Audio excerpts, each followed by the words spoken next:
Social Welfare Minister Paul Lingdor has denied statements made by a leading daily on the alleged rice scam under the Supplementary Nutrition Program of the Integrated Child Development Services. The minister reiterated that the inquiry committee, in its findings, found no evidence to the allegations. Is on an article which appeared today in the Shillong Times, written by the editor, Kong Patricia Mukim. The other day I had briefed you and you had raised queries regarding the so-called rice scam that occurred during the tenure of the previous government. I was very clear and unambiguous in stating that I had gone through the report of inquiry of the commission headed by Justice Retired Mulchan Gak, who spent about 10 months in conducting an inquiry into the matter of rice allotment and supplementary nutrition program under the ICDS, Integrated Child Development Scheme. So today, however, Kong Patricia Mukim has come up with several allegations which are very derogatory and a kind of deliberate attack on my personality, alleging that the minister had acted as a UDP man to protect the former minister of the Department of Social Welfare, and to say that the public must get to read all the inquiry reports, as each of the scams involves public funds. So this report is for all of you to see and go through. The person concerned who conducted this inquiry was a noted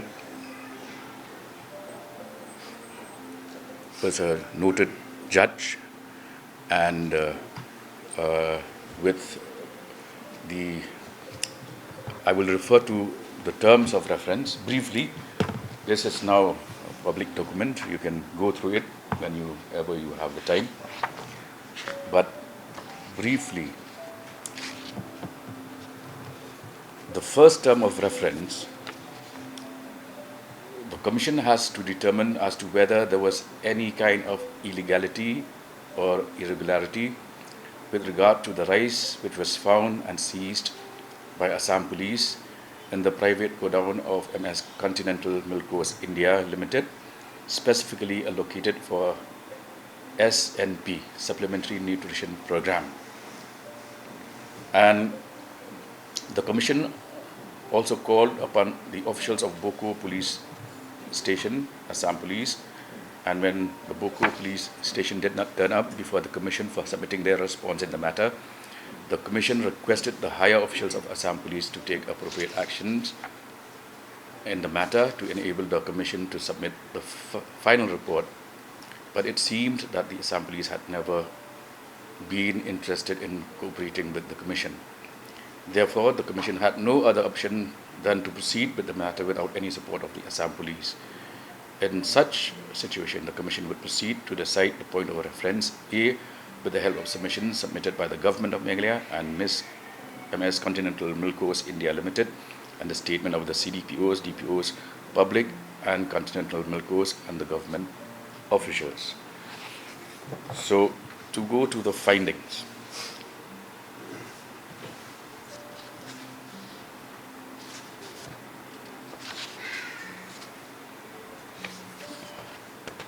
It's a very lengthy findings, which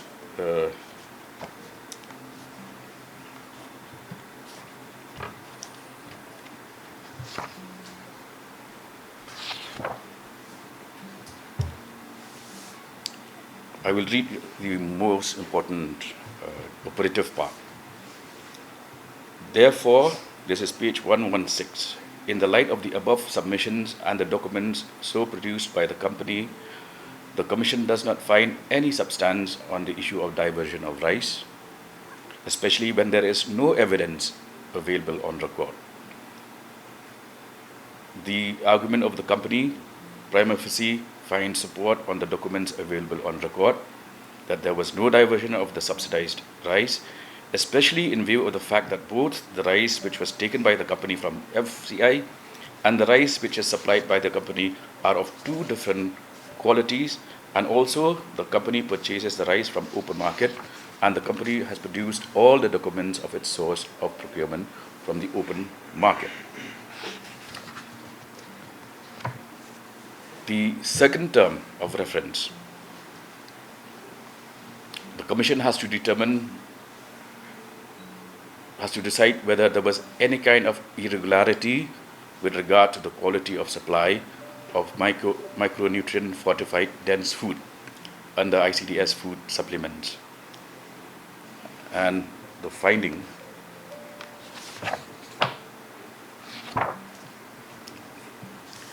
the Commission was not satisfied only to see the test reports filed by the government of Meghalaya and MS Continental Milkos. Therefore, the Commission has sent the samples collected by the Commission from the manufacturing unit of MS Continental Milkos and the samples collected by the Commission during the visit to various remote and far-end places in the state of Meghalaya. The Commission received the test reports from the NABL laboratory and compared the same with the test report produced by the government of Meghalaya and MS Continental Milkos. In this process, this Commission has sent various samples collected randomly by it, and those samples are not only of the company, MS Continental Milkos, but also of the other suppliers who have supplied the material to the government of Meghalaya under the scheme. This Commission checked and cross-checked all the tests/analysis reports filed by the government of India, MS Continental Milkos, and the samples got examined by the Commission and reached to the conclusion that all these samples are more or less speaking one story only, which lead to reach to the conclusion that there is no infirmity either on the part of the government of Meghalaya or on the part of the company so far as the genuinity of these analysis reports are concerned, and they are all found to be in consonance with Schedule 2 of the National Food Securities Act 2013. In the considered opinion of this Commission, it was not only the only criteria to judge the quality of the product that the sample test/analysis report is found to be good and satisfactory, but also the views of end users. The views of end users was necessary to be considered, and the Commission, while visiting the ICDS centers, recorded the statements of various end users who were found at the ICDS centers during the visit of the Commission and recorded their statement. The Commission had prepared a questionnaire and asked the end users to answer those questions. There are about more than 200 such questionnaires received by the Commission. The Commission has very carefully considered these answers and found that most of the end users are happy with the finished products provided by all the suppliers. Questionnaires as answered by the end users and signed by them are appended with the report. The calories and protein criteria of the test/analysis reports also meet the criteria as provided by Schedule 2 of the National Food Security Act 2013. Therefore, there is no irregularity found in the products so produced and supplied by any of the suppliers. Some of those who appeared before the Commission included Kong Angela Rangat and Mr. Tarun Bhartiya. Coming to the statement made by Mr. Tarun Bhartiya on the issue, it is relevant to have a fresh look at the relevant portion of what has been stated by him during his deposition. Although Mr. Bhartiya has stated on oath that he would file his detailed response before this Commission, he has not submitted any response before the Commission. The same is reproduced as under, quote, I was the advisor from the State of Meghalaya to the Office of Commissioners of Honorable Supreme Court of India in the case titled as PUCL versus UOI and others, also known as Right to Food case. And despite having been given sufficient time, it was found, and you will find in this report, that these individuals who met with the Commission did not subsequently take interest in the inquiry, and therefore these three persons, Kong Angela, Kong Agnes, and Tarun Bhatia, have come and deposed before this Commission, and they have leveled certain allegations against the company, MS Continental Milkos India, and have stated that they would file their detailed response in the matter within 10 working days from the date of their deposition. But more than 4.5 months have gone by, but no response from either of them have been received. In the absence of the supporting documents, all the allegations are found to be baseless and cannot be sustained. Ms. Agnes Kharshiyeng has stated in her statement that one FIR has been filed by her along with Mrs. Angela Rangat, who also deposed before the Commission, but had not made such statement. It is but natural that if any FIR was at all lodged, the same would have been contested by Shrimati Rangat, who allegedly is the complainant. Mr. Bhatia appeared before the Commission and leveled certain allegations, but the report submitted by him, dated 27/11/12, is a very old report, and he has not made any statement that this report has been acted upon by him or any other person or institution at that relevant time, and he has also not produced the order of the Honorable Supreme Court having any adverse observations on this report. So, briefly, there are three terms of reference. This Commission has submitted a very clear report indicating that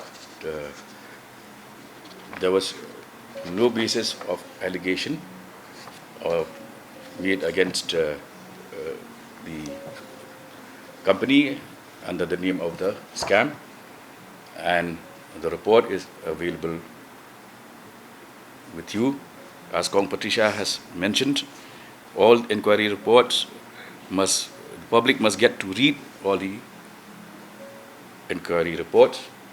So I would strongly urge upon her to first read this report before linking this to the UDP, to Bak Paul and Bak Kraman Shala. Briefly, this is what I have to say. Since you mentioned this allegation in the article. Yes, one more point before you. This report was then studied by the law department. The AG, Advocate General, went through it, and it was only after it had reached him and he submitted a report that the allegations have no legs to stand upon, that as Minister in charge, I had closed the chapter by saying that on the basis of the report, the fact that it had visited various sites, the fact that the inquiry was open to members of the public, and the fact that they have submitted a very detailed report after 8-9 months of inquiry, the government has nothing else to say except to accept the report, because otherwise the company in question had also threatened to take the government to court for having suspended its operation during the course of the inquiry. Since we have... See, all options are open, but for a senior journalist to even suggest that this scam existed and that I was trying to defend a colleague who belonged to the UDP without having seen the report, without having gone to depose before this commission. If she had any suspicion, any ground to doubt that such a scam did in fact exist, then she could have gone and deposed like the other 3 individuals have gone before the commission. So it is therefore a very malicious attack on the part of Patricia, and I have not thought of any legal remedies, but the more important part is this commission has taken a lot of time, gone to the centers, contacted the Assam police, met with the end users, meaning those who are beneficiaries at the ICDS level, met 200 of them, taken the samples of the rice, got it tested. What more does the government have to say?